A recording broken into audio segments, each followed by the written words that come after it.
Welcome to Gift Half Hour right here on Nigeria Info 95.1 Abuja. It's 4:49 p.m. right here. Apologies for starting off the segment a bit later than usual.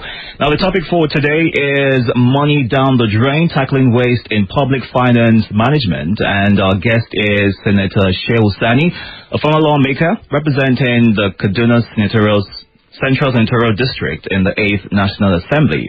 But before we get into the conversation today, as of 2023, it was discovered that 8.6 billion naira payments made to 26 contractors for 19 projects in 9 states in Nigeria have either been abandoned or were never executed, and that will form the bane of our conversation today. Now, we're tracking money that goes down the drain, and our focus today is abandoned projects.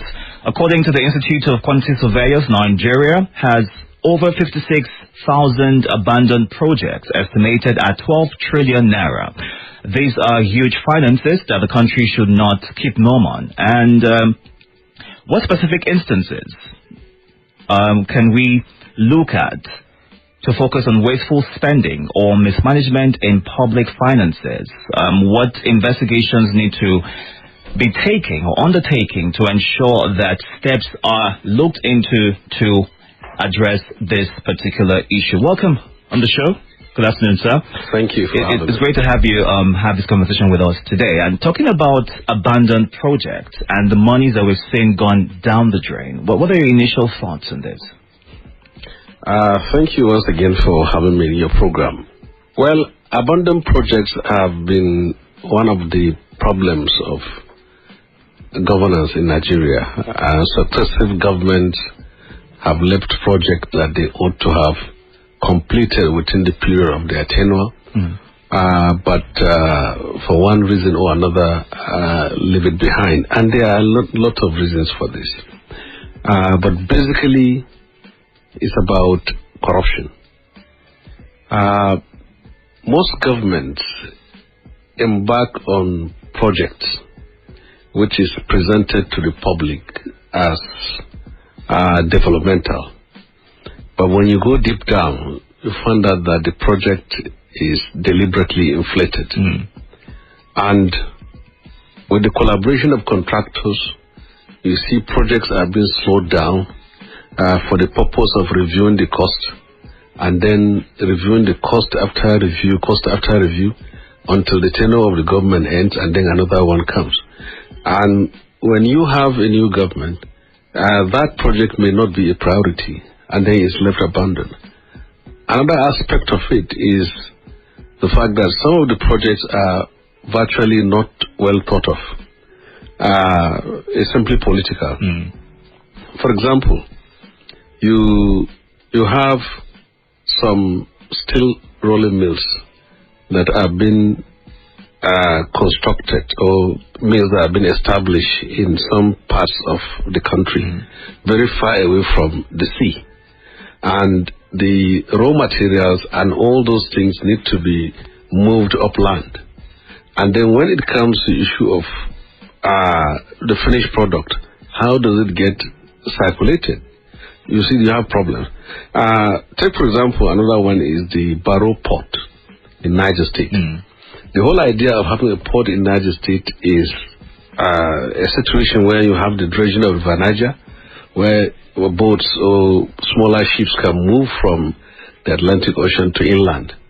But you see a case whereby the port is completed, but there is no access to the port from the land, and also the Niger River was not was not worked on.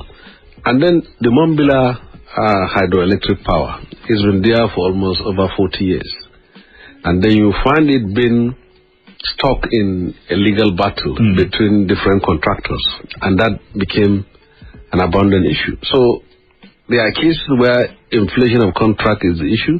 In some is litigation matters. And in other is the lack of priority and interest by the government that took over.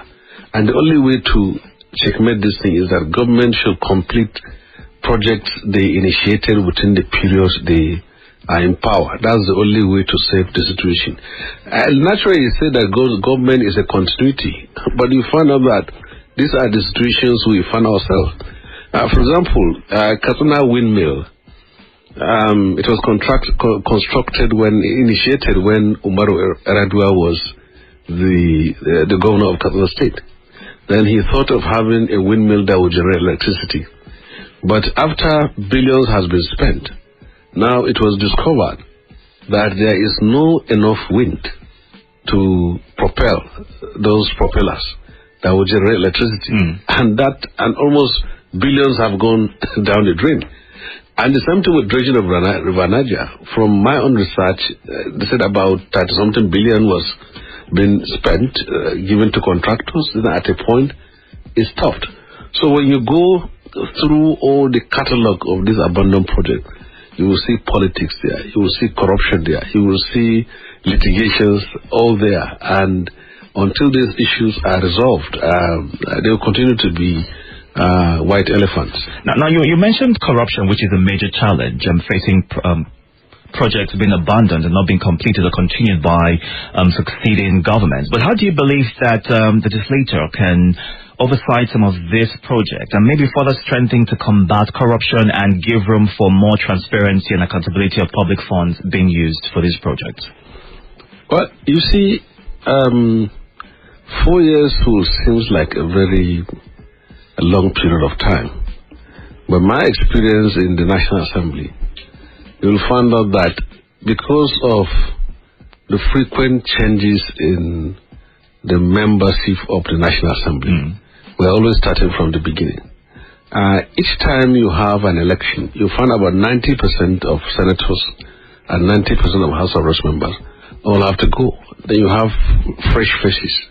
And when fresh faces come, they are starting from zero. And before they even know what the job is, the time is over. For example, when I went to the Senate in 2015, I was the Vice Chairman, Senate Committee on Foreign Affairs.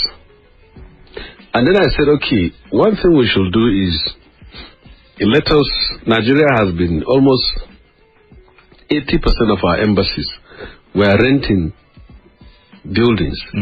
I said, why don't we, and then they presented budget before me, the Ministry of Foreign Affairs, and I look at it.